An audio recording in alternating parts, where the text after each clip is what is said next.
Arsenal have had their fair share of good and bad signings over the years, but today we want to focus on the bad ones. We all know what a bad signing looks like and can always point it out from a mile away. So now, join us as we count down Arsenal's 10 worst signings ever. Number 10, David Luiz. Arsenal signed David Luiz from Chelsea in the summer of 2019 at the age of 32. They hoped that their young squad would benefit from his wealth of experience, but things didn't go according to plan at all. He ended his first season at Arsenal as the player with the most red cards in the league, and what made it worse was that in the big games he was a disaster. Against Chelsea, he got sent off. Against City, he made an error leading to a goal, caused a penalty, and then got sent off, becoming the first player to do all three in a single game in 5 years. And he did all that after coming off the bench. That same season, Luiz set a record for most penalties conceded by a player in a single Premier League season. He was basically a disaster for the Gunners. Number 9, Willian. Another horrible signing Arsenal got from their City rivals. Willian made the London switch in the summer of 2020, and it looked like he was an amazing signing after assisting 2 goals on his debut. But that was all for goal contributions for him until the next year, when he assisted again against Leicester. After 1 year, which saw the Brazilian score just 1 goal, both parties decided it was best to part ways. Willian called that year at Arsenal the worst time he had lived as a professional. It was that bad. Number 8, Gervinho. After Lille won the league in 2011, 2 London clubs raided them for their 2 best players.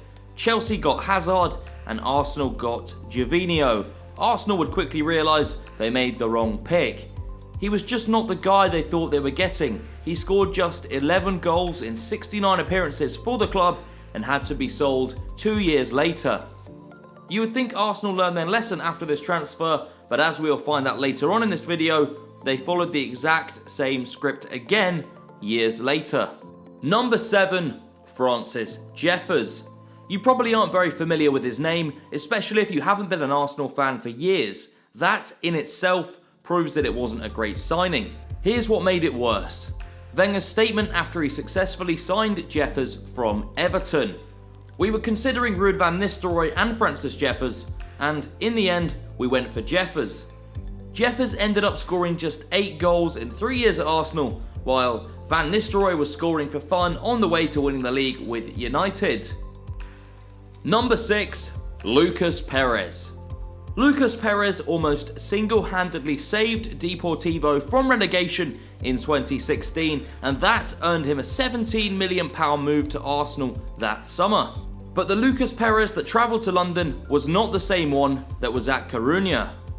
He ended up scoring just 1 Premier League goal all season, and that was enough for Arsenal to send him back to where he came from. Number 5, Andre Santos. Andre Santos is remembered by many for swapping shirts with Van Persie at half-time in his first game against United as an Arsenal player. He dared to do that after putting up a horror show in the first half of the game.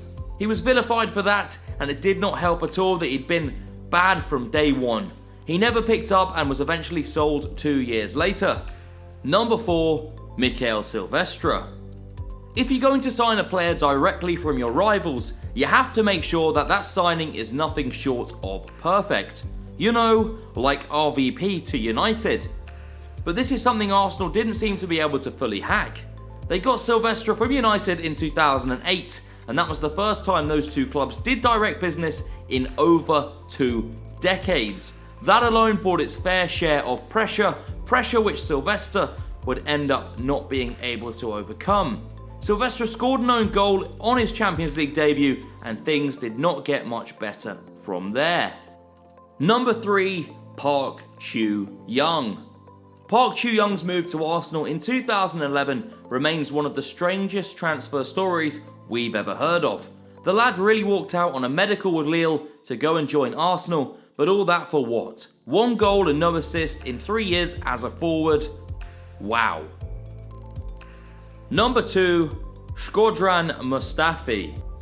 Surely nobody blamed Arsenal for signing Mustafi in 2016. He was a World Cup winner after all. But in his years at Arsenal, the German pretty much became synonymous with errors, and his constant injuries didn't seem to help. Considering his price tag of 41 million euros, that was definitely not what Arsenal expected when they signed him.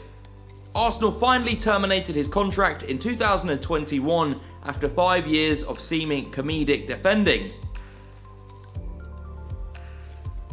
Number 1, Nicolas Pepe. This definitely had to be number 1 because Pepe is still Arsenal's most expensive player of all time, but he's not really proven to be worth the big bucks they spent on him. With just 27 goals in 112 appearances for Arsenal, you have to say that signing Pepe was one of the worst economic decisions Arsenal have ever made, and that makes him perhaps the worst signing ever. So what do you think of the list? Let us know in the comment section down below. Don't forget to like and subscribe, and we'll be back for more videos.